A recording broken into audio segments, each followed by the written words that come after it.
This photo was taken in 1891. Thousands of people lived here, maybe 20,000, maybe more.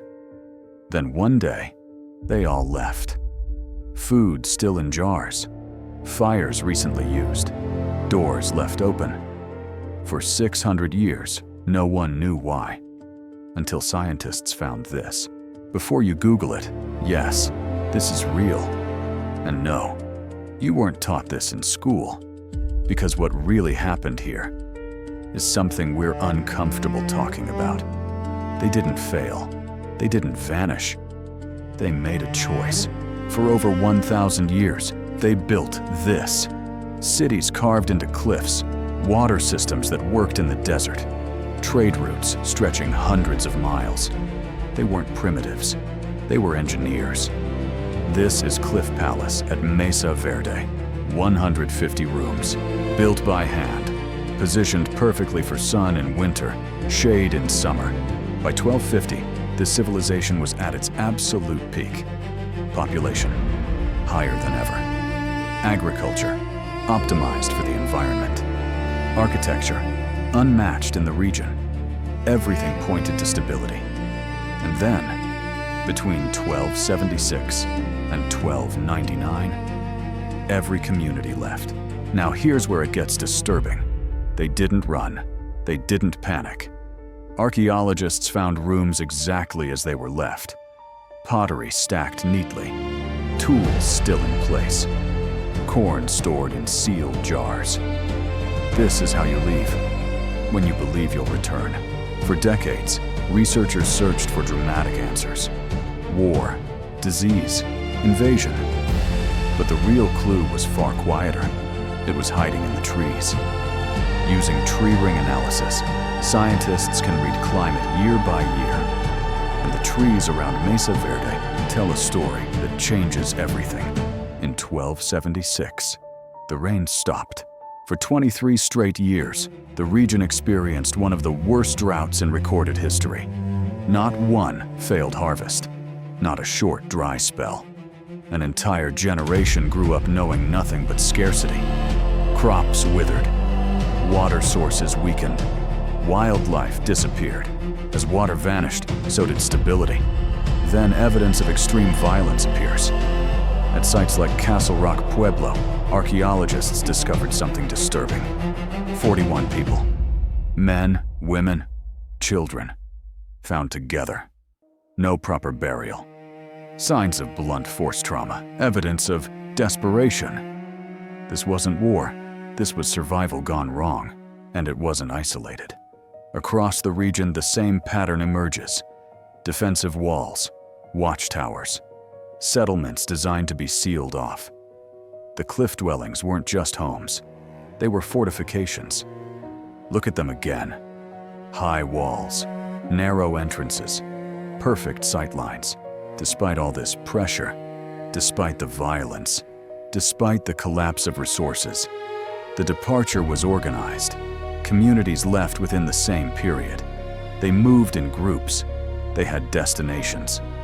This doesn't look like chaos. It looks like a collective decision. So they left, not randomly. South and east, toward the Rio Grande, to regions where relatives already lived. They rebuilt. They adapted. The Hopi, Zuni, and Pueblo peoples today are their direct descendants. They didn't disappear, because here's the part history struggles with. They didn't leave because the land was empty.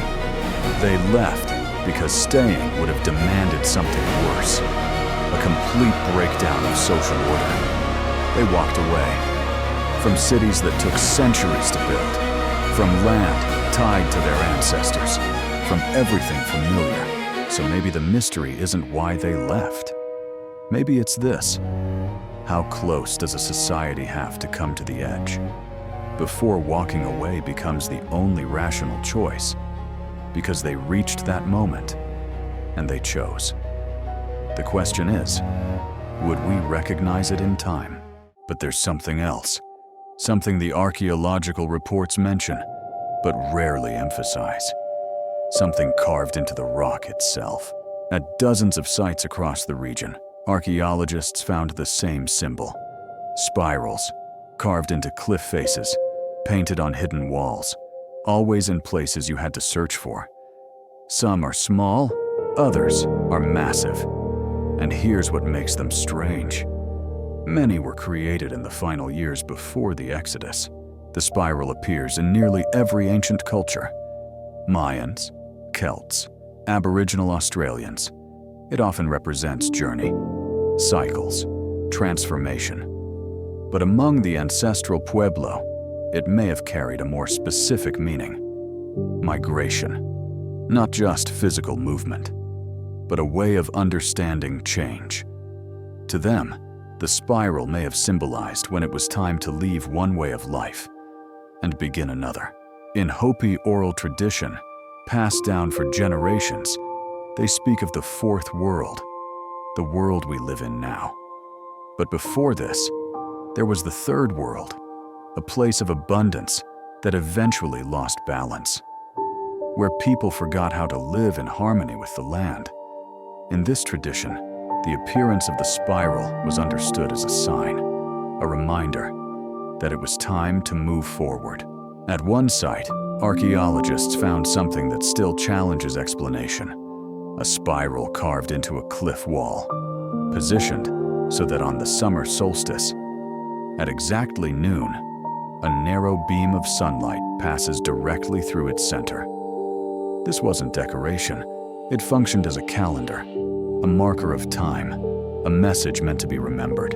So maybe they didn't leave only because of violence, or hunger, or fear. Maybe they recognized a pattern, one their ancestors had encountered before. Periods of imbalance, moments when staying meant collapse.